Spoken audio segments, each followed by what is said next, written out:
Hello friends, this is Suvarna Keshav from Suvarna's Hobbies World.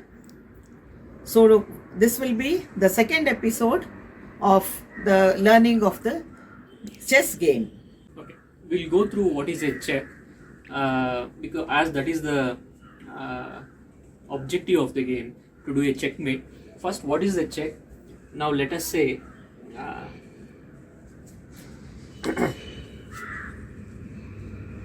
let us say we move the queen to this position.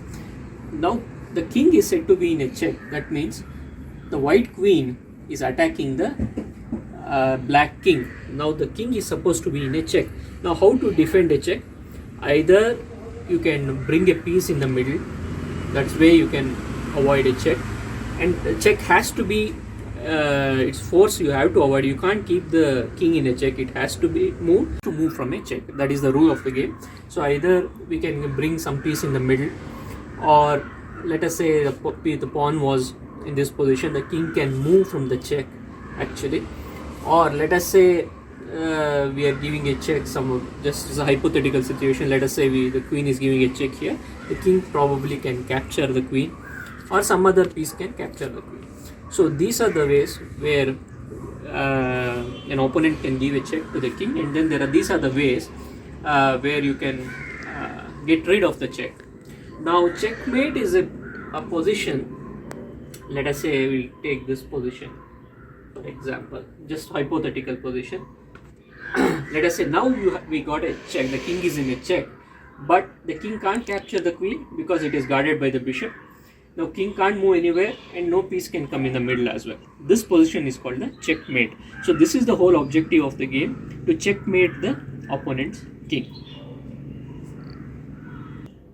Yeah, there are also some special moves in chess.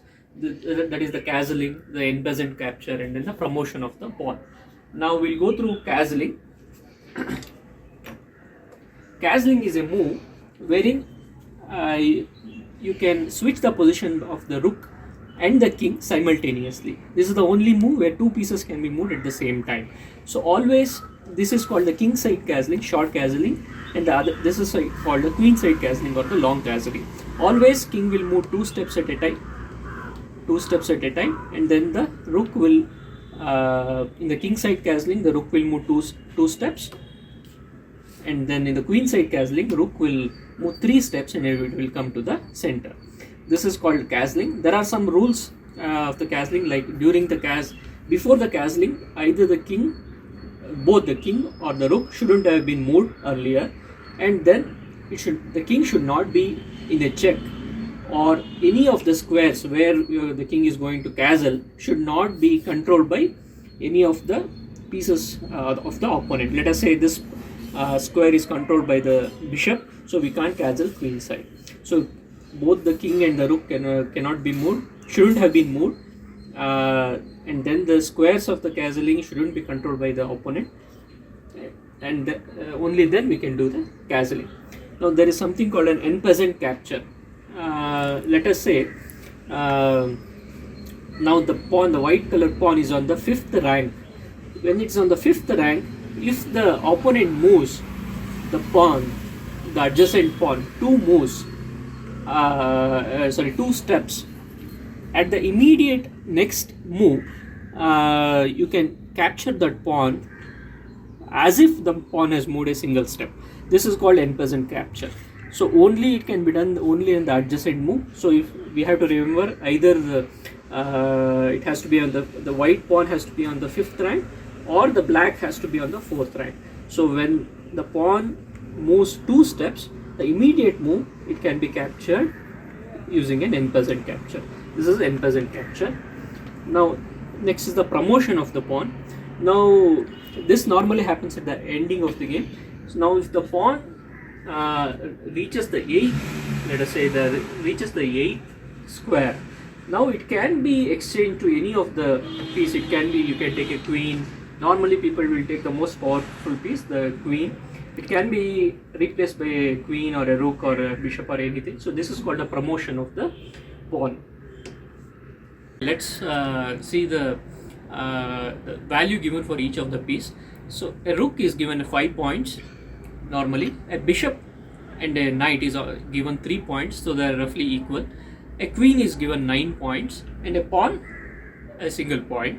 King is kind of not given any point because the capture of the king will result in the winning of the game. So kind of king has an infinite point, so we don't give points to king.